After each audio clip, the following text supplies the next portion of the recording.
curious people, welcome back to my channel. If you're new to this channel, yes, I am Shreya, your curious Shreya. So guys, আজকে বেরিয়ে পড়েছি। অনেকদিন ধরে ইচ্ছা ছিল কিন্তু যাওয়া হচ্ছিল না। আজকে কোথাও বেরাবো ভাবলাম, তো তখন মাথায় এলো যে যাওয়া যাক এখানে। তোমরা এতক্ষণে থাম্বনেল দেখে বুঝেই গেছো, হ্যাঁ আজকে যাচ্ছি শ্যামসুন্দরী মায়ের মন্দির বা জীবন্ত কালী মায়ের মন্দির, যেটাই বলো না কেন। তো এখন এখান থেকে আমরা বাস ধরবো, ধরে ওখানে গিয়ে পৌঁছে তোমরা দেখতে থাকো ভিডিওটা। আমি তোমাদের লোকেশন এক্সাক্ট সবকিছু, পুজোর টাইমিং জানাবো।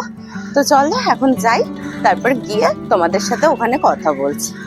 তো যাওয়া যাক, এখন বাসে উঠে দেখা হচ্ছে।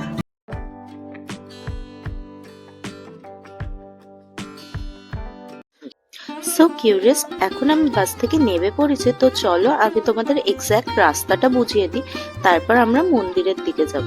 তো তোমরা যে কোনো দিক থেকে আসো, নামবে সুকিয়া স্ট্রিটে। শিয়ালদার দিক থেকে আসলে যে পারে বাস নামাবে, ঠিক তার উল্টো দিকে দেখতে পাবে the Calcutta homeopathy medical college and hospital. আমরা রোড ক্রস করে ওই দিকে চলে যাবো। ঠিক সেইখান থেকেই 1 মিনিট হাঁটলে মা শ্যামসুন্দরীর মন্দির। আমরা হোমিওপ্যাথি হসপিটালটাকে রাইটে রেখে আমরা সোজা চলে যাব। মন্দিরের বাইরেই অনেক দোকান আছে, সেখান থেকে মাকে পুজো দেওয়ার জন্য নিয়ে নিতে পারো চাল, কলা, মালা, এবং চাইলে আরো নিতে পারো চকলেটস, ফ্রুটি, মাজা ও খেলনা।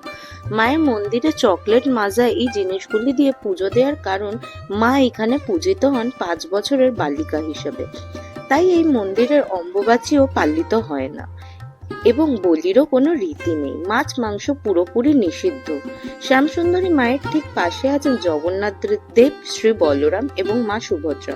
মাকে দর্শন করার সময় দেখবেন মায়ের বেদির নিচে 9টি বিগ্রহ আছে, যাকে নবগ্রহ বিগ্রহ বলে।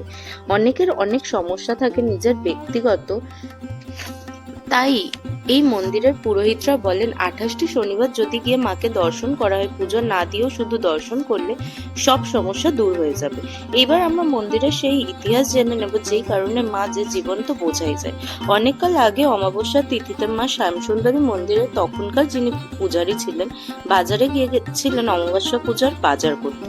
ঠিক সেই সময় 5 বছরের একটি বাচ্চা মেয়ে তার কাছে চাল কলা খেতে চায় এবং বাচ্চা মেয়েটি বলে সে 2 দিন ধরে কিছু খায়নি। কিন্তু পুরোহিত সেসব কথায় পাত্তা না দিয়ে মেয়েটিকে ধাক্কা দিয়ে সরিয়ে দেয়। তারপর যখন সন্ধ্যায় রীতি মেনে অন্ধকারে অমাবস্যার পুজো চলছিল, তখন হঠাৎ পুরোহিতের মনে হয় শুধু মহাদেব শুয়ে আছেন, তার উপর মা কালী নেই। প্রথমে মনের ভুল ভেবে প্রদীপ কাছে নিয়ে দেখে না সত্যি মানে। তারপরেই ওনার পিছন থেকে হঠাৎ নুপুরের আওয়াজ হয় এবং পিছনে ঘুরে উনি অজ্ঞান হয়ে যান। আর সেই অবস্থায় তিনি উপলব্ধি করেন মা বলছেন যে দে এবার আমাকে চাল কলা দে। তারপর পুরোহিতের জ্ঞান ফিরলে তিনি সকালে যে বাচ্চা মেয়েটিকে ওনার কাছে চাল কলা খেতে চেয়েছিলেন তিনি স্বয়ং মা শ্যামসুন্দরী। সেই থেকেই মাকে চাল কলা দিয়ে পুজো দেওয়ার রীতি চলে আসছে এইখানে।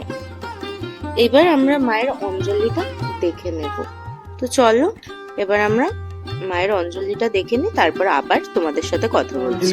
বলেন ওম আয়ুর্দেহি यशो देहि भाग्यं भगवती देहि पुत्रां देहि धनं देहि सर्वां कामंश्च देहि दुर्गतारिणि दुर्गेतं सर्वाशुभ निवारिणि धर्मार्थ मोक्षदे देवी नित्यन्नि वरदा भव काली काली महाकाली कालिके पापहारिणी धर्मार्थ मोक्षदे देवी नारायणी नमस्तुते एष सचंदन पुष्पबिल्ल पत्रांजलि ओम श्रीं श्यामसुंदराय नमः।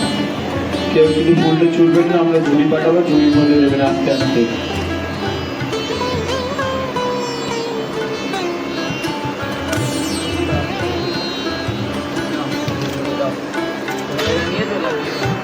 मंगल मंगल्ये शिवे सर्वार्थ साधिके शरण्ये त्र्यंबके गौरी नारायणी नमस्तुते।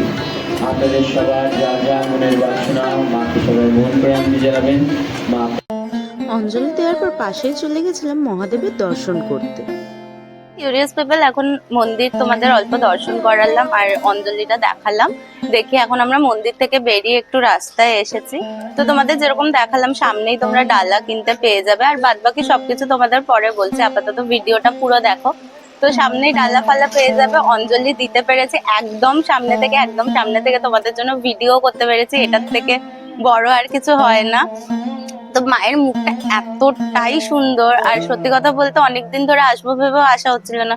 একটা কথাই আছে না যে মা না ডাকলে আসা যায় না, সেটাই হয়তো। আর এসে সকাল থেকে আমি হঠাৎ করে আজকে কি হয়েছে, আমার তো প্ল্যানও ছিল না আসার, আমি সকাল থেকে উঠে কিছু খাইও নি, শুধু চা খেয়েছিলাম। তো ভাবলাম যখন কিছু খেয়েই নেই, মানে খাইনি, তাহলে গিয়ে অঞ্জলিটাও দিয়ে দেবো। তো যাই হোক, এরপরে সন্ধ্যে 7টার সময় হবে ভোগ আরতি। তো তোমাদের ভোগ আরতিটাও দেখাবো। তো তোমরা ভিডিওটা পুরো দেখতে থাকো, বাদ বাকি তোমাদের দেখাচ্ছি। ভোগ আরতির পর ভোগও দেওয়া হবে, তোমাদের সব ডিটেলস আবার এর পরে দিচ্ছে আপডেট, কি হয় না হয়। তো চলো দেখতে থাকো পুরো ভিডিও। একদম মন্দির খোলার সময় যাওয়াতে আমাদের পুজো হয়ে গেছিল 4:45টার মধ্যে। তারপরে আমরা দাঁড়িয়েছিলাম একটু ভোগ নেবো বলে 7টা অবধি। তারপর ভোগ নিয়ে বাইরে বেরালাম। কিউরিয়াস, এখন বাজে 7:30, আমি বেরিয়ে গেছি মন্দির থেকে প্রসাদ নিয়ে। আমাকে একটা চকলেটও দিয়েছে। তো যাই হোক, আমি সেই 4টে থেকে এখনো দাঁড়িয়েছিলাম শুধু একটু ভোগ নেবো বলে। আমার সাউন্ড আসছে কিনা জানি না। আমার সাথে আমার একটা ফ্রেন্ডও ছিল, সে আমার মাইকটা নিয়ে চলে গেছে। যাই হোক, এবার বাড়ি যাই, তারপর তোমাদের সব ডিটেলস আমি শেয়ার করছি। তো দেখতে থাকো পুরো ভিডিওটা, আর এতক্ষণ ভিডিওটা ভালো লাগলে চ্যানেলটাকে সাবস্ক্রাইব করে দিও, আমি বাদবাকিটা বলছি।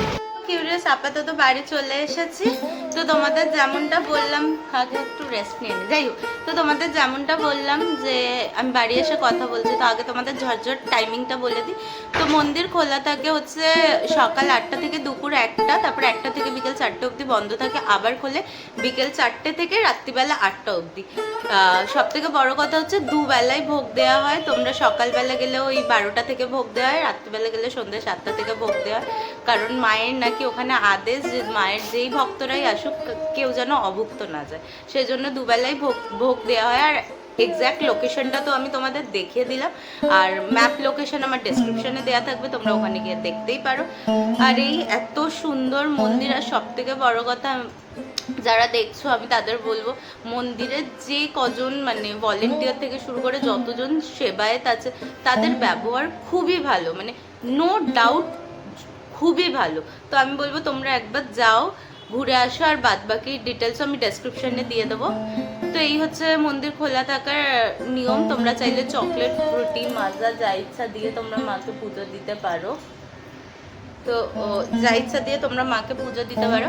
তো আমি সব কিছু বাদ বাকি এবার আমার ইনস্টাগ্রামে যদি আমার সাথে কথা বলতে চাও, তাহলে তোমরা ডেসক্রিপশনের লিঙ্কে ক্লিক করে আমার ইনস্টাগ্রামের অ্যাকাউন্টে গিয়ে ফলো করে আমাকে মেসেজ করতে পারো, আমি অবশ্যই তোমাদের রিপ্লাই দেব। আর